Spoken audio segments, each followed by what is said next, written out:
Who do you think you are? That's a question that my mom used to always ask me if I said something to her that was out of pocket or I had a wrong tone of voice. And it was one of those questions that you do not dare answer your mother back. I want to ask, who do you think you are, as a question that I really want you to think about. Like, who do you think you are? How do you regard yourself? Do you look at yourself and cringe in the mirror? Or are you happy and proud of what you see? I'm Alfonso X. Marshall. I have the proud privilege and pleasure to be here to witness Miss Daree Allen speak to Diamonds in the Rough, a group of young black women here today to listen to an educational series in media literacy. But media literacy is another step because it talks about how we interact with media. It talks about the fact that instead of us just listening to music and just watching music videos or reality shows or whatever it is, we don't have to just sit there and just be passive and just take whatever it is we see and just ingest that.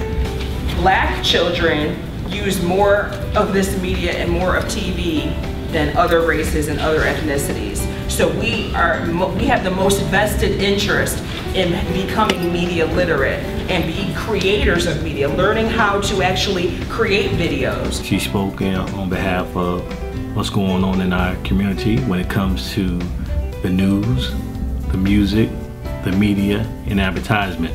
I think the young girls that were here today grasped a lot of information that will help them in their life and the decisions when it comes to Facebook and tweeting.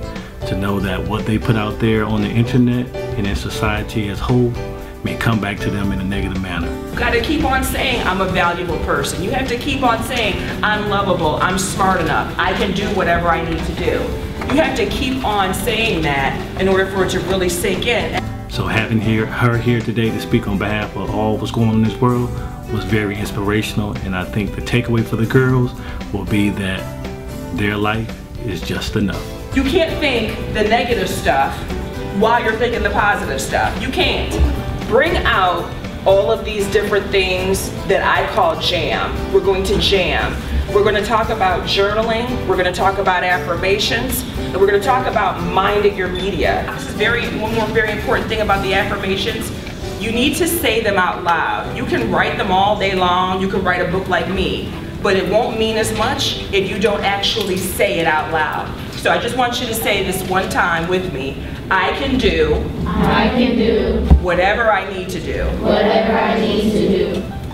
I think our speaker's message definitely falls in line with the premises of Diamond in the Rough. We're a leadership program that's focused on encouraging the self-esteem of young women and teaching them to be strong, positive leaders. The media has definitely had a negative impact on our culture, specifically African Americans, but Americans as a whole. And I just think it's really important for them to learn the tools to start dissecting some of these things so that they can learn to accept and reject what applies to them. I think it was really good for them to see that all these women that are on these magazine covers and in these videos and things are not perfect. And I think that allows them to understand that there's a media packaging that is really aiming to get them to think a certain way and feel a certain way about themselves. That you are enough. You have everything that you need inside of you, and it doesn't really matter what's going on with Nicki Minaj and Beyonce and all these reality TV shows. It doesn't matter what they say you should be. You define who you are, and whoever you think you are is what you will be, whether it's positive or negative. Who do you think you are? I am enough. Hi, I'm Daree Allen, and I am a self-esteem youth media advocate. One of my biggest goals is to help young people become more media literate. What do I mean by media literate? Well, literacy is the ability to be able to read and write. Media literacy is the ability to be able to understand, analyze, and reflect on media and the creators of media. What is it that they're trying to say in their messages, in the print advertisements, in reality shows, on blogs and internet, and social media? How do we navigate media? How do we become more media literate? And how do we go from being passive consumers to educated consumers and media creators ourselves? How do we produce content that we want to see? How do we educate young people on how to be better consumers and creators of media, and help educate their parents on how to use and create and understand media. So that's my role, and I hope that you will have me to your organization soon to join you and educate you and your people on how to become more media savvy. Enough!